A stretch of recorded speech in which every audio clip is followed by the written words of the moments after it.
Face à quasi 40 ans d'échec du mouvement ouvrier, il est plus que temps de se remettre en question.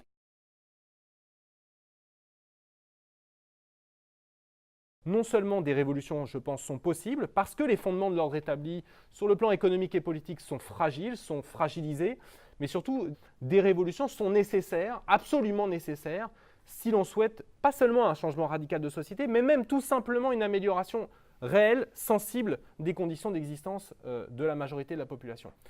C'est-à-dire que l'action des masses, par elle-même et pour elle-même, pourrait être victorieuse et changer leurs conditions d'existence en transformant radicalement les structures politiques, économiques et sociales.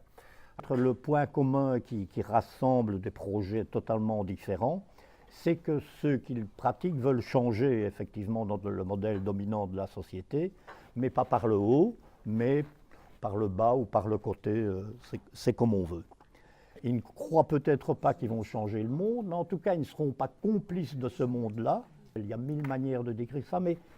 c'est un peu la même chose, des gens qui essaient, à côté du système dominant, sans rêver de le renverser, changer à leur niveau. Avoir des réformes où on réduit collectivement le temps de travail, où on augmente les salaires, où on augmente les pensions, c'est quelque chose qui me semble intéressant à défendre, mais pour le défendre efficacement, il faut sortir des sentiers battus et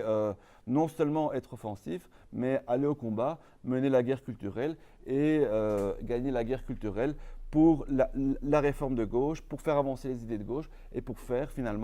qu'on arrête de reculer et qu'à la fin, ce soit le capitalisme qui recule.